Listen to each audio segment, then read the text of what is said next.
से हुत्वा नवाहन मंत्रेण ओम ऐं ह्रीं क्लीं चामुंडाय विच्चै, इस मंत्र से यज्ञ के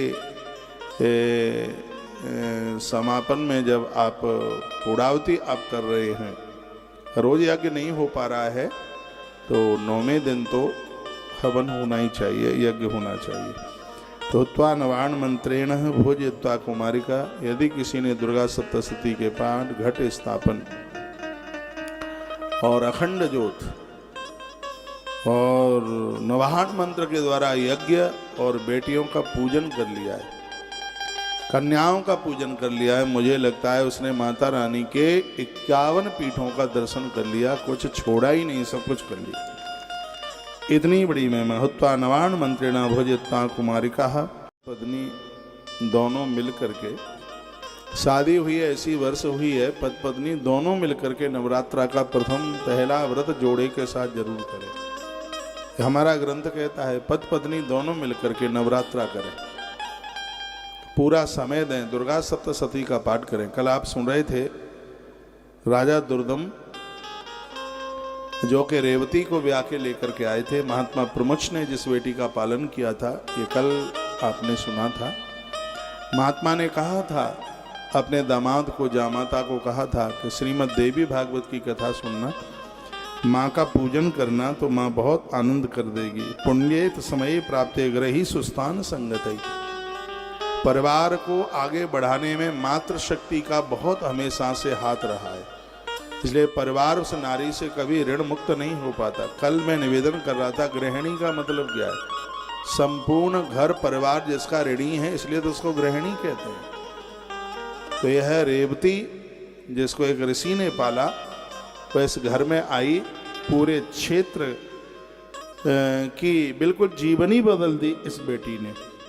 वर्णन किया गया सर्व मंगल संपन्ने रेवती सुसुवे सुतम, सभी का मंगल करने वाली है रेवती, और माता दुर्गा की कृपा से, माँ भगवती जगदम्बा की कृपा से उसने एक ऐसे बच्चे को जन्म दिया जो मनवंतर का मालिक बना, और सीखो सावरण उसको ही मनवंतर के नाम से, मनवंतर का उसको अधिपति, सावरणी उसको मनवंतर का उसे अधिपति माना गया। ये माँ की कृपा है। माँ की कृपा से तो सब अच्छा ही अच्छा होता है, कुछ घटिया होता ही नहीं है। जानकी माता ने भी अच्छे घर भर के लिए माँ की पूजा की है। ब्रज की कुमारियों ने, ब्रज गोपियों ने भगवान कृष्ण की कृपा के लिए कात्यायनी माता का पूजन किया। कात्यायनी महामाये महायोगनधीश्वरी नंद गोप सुतम देवी, हे माँ कृपा कर दीजिए हमें नंद का बालक मिल जाए। मैया इष्ट का दर्शन करा देती है। ददात वित्तम पुत्रांश मतिम धर्मे गतिम शिवा, मैया चारों पुरुषार्थ दे देती है। ये माँ की बड़ी कृपा है। तो आप इस ग्रंथ का महात्म्य आप सुन रहे हैं। नवरात्रा में देवी भागवत जरूर पढ़िएगा, जितना बन जाए उतना पढ़िएगा। आज कालिका पुराण में बड़ी अच्छी बात कही थी कि आप ऐसा संकल्प ले लेते हैं हमें ये इतना करना ही है, यदि उतना आप नहीं कर पाते हैं तो उसका अपराध लग जाता है।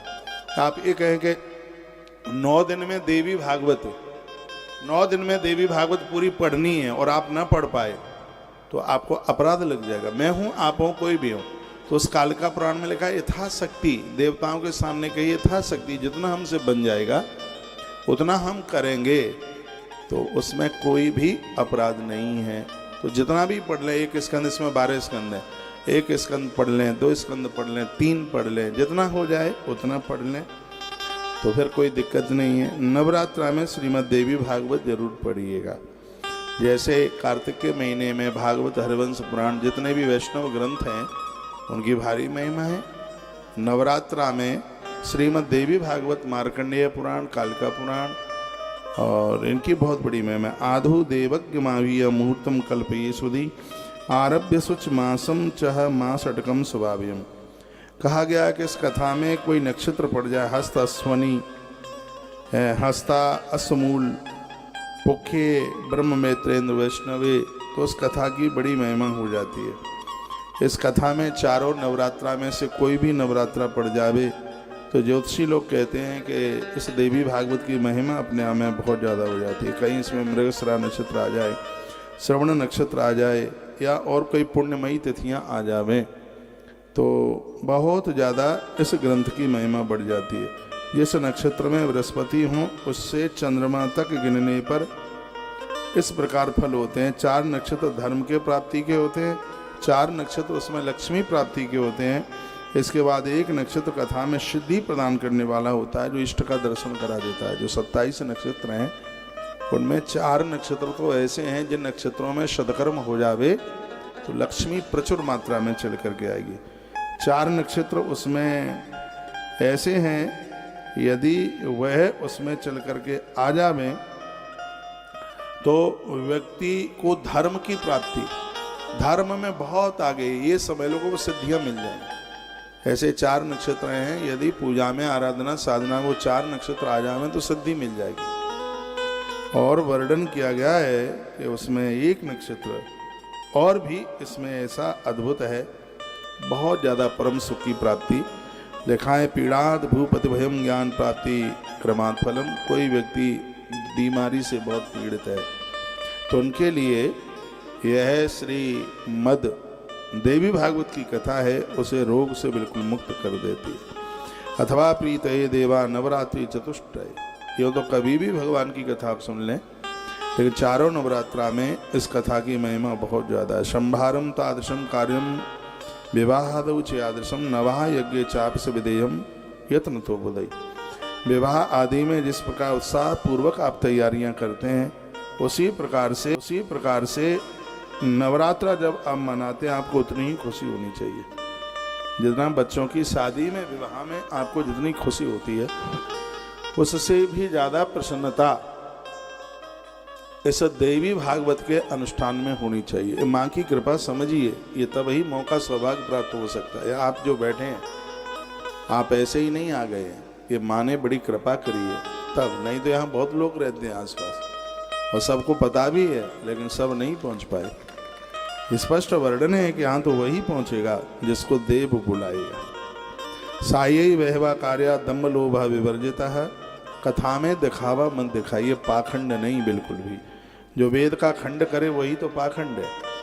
तो हम भारतीय सनातनी मर्यादाओं का पालन करते हुए और बिल्कुल भोले सीधे छोटे बन करके इस अनुष्ठान को पूरा करें। इसमें दिखावा नहीं कि हमारा नाम हो जाए, लोग हमारी वाह वाह करें, ऐसा बिल्कुल भी नहीं। इसमें जितने भी हैं वो सज्जनों की सहायता करें। भूखे लोग हैं, गरीब लोग हैं, उनकी यहाँ भी चलती हैं। गरीबों के लिए किराया माफ। देवी भागवत का अध्याय नंबर, श्रीमद् देवी भागवत के महात्म्य का अध्याय नंबर 5 है और वहीं से मैं यह आपको निवेदन कर रहा हूँ। इससे प्रकृति अति प्रसन्न होती है। प्रकृति में ऐसी कौन सी चीज़ है जहाँ पर माँ विराजित नहीं है। कितना सुंदर वर्णन है। जल में जो प्यास बुझाने की जो शक्ति है वो माँ जगदम्बा है। अग्नि में जो प्रकाश है, दाहकता है, वो माँ जगदम्बा है। सूर्य में जो प्रकाश है वो माँ जगदम्बा है। इसमें तो सुगंधी है, वो माँ भगवती जगदम्बा है। धरती में जो क्षमा है वो माँ जगदम्बा है। ऐसी धरती की इस लोक से ऊपर के लोक तक की कोई ऐसी जगह नहीं है जहाँ माँ की शक्ति ना हो। इसलिए माँ के बिना तो कोई रह ही नहीं सकता। तो कितनी सुंदर बात कही। सहाया वहवा कार्या दम्भ लोभ विवर्जिता। आप कोई अनुष्ठान श्रीमद् देवी भागवत का करा रहे हैं तो इसमें उधार हो जाइए। लोग खूब आपके यहाँ से भोजन करके जाए, उनको रहने के लिए आवास मिले, जगह मिले, उन्हें अपने भाग्य की सराहना करना। पैसा तो जिंदगी भर कमाया जाता है, धन कमाने के लिए तो पूरा जीवन होता है, लेकिन पुरखे भी तर जाते हैं और ऐसा माहौल नहीं मिलता। भगवान की कोई कथा, भगवान का आयोजन अनुष्ठान, एक दिन की सत्यनारायण की कथा होती है, कितना आनंद हो जाता है। ये 9 दिन का अनुष्ठान यदि कहीं हो रहा है तो यहाँ भगवान व्यास लिखते हैं, भगवान व्यास कहते हैं बेटे के विवाह में जितनी खुशी है उससे ज़्यादा प्रसन्नता होनी चाहिए। उदार होकर उसके ऊपर धन का विनिमय करे, यानी धन को खर्च करे। धन होता ही इसलिए, धन क्यों होता है? धन की 3 गति बताएं। ये पहली गति है धन की। दूसरी है धन बचता है तो उसको धर्म में खर्च कीजिए। रामायण में बड़ी सुंदर चौपाई है। सो धन धन्य प्रथम गति जाकी, धन्य पुण्य रत मत सोई पाकी। जिसका धन धर्म में लगा होगा उसी की मति पवित्र होगी, नहीं तो धन हमें रावण बना देगा। ये धन हमें हिरण्यकश्यप बना देगा। 48 दोष हैं धन में, 48 दोष है। ये राक्षस बना देगा, निशाचर बना देगा। ये धन बहुत गलती करा देगा। जब पैसा बढ़ता है तो दो दोष लोगों के अंदर आते हैं, एक शराब नशा चल के आता है और एक व्यभिचार चल के आता है। ये श्रीमद् भागवत में वर्णन है।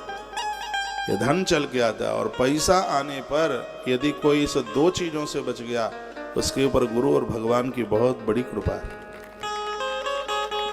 ये तो धन ज्यादातर ऐसे 48 दोषों में, राधे 48 दोषों में जो वर्णन किया है वो बड़ी विशेष बात कही है। इसलिए गोस्वामी जी ने क्या कहा, सो धन धन्य प्रथम गति जाकी, धन्य पुण्य रत मत सोई पाकी। अपना उद्धार चाहते हो तो धन को पुण्य में लगाइए, सत्कर्म में लगाइए। धन के द्वारा धर्म और देह के द्वारा धर्म, इस पुराण कहता है धन से धर्म कमाया जाता है और देह से धर्म कमाया जाता है। Welcome back to my channel. जय माता दी। कल 27 मार्च है, कल नवमी है।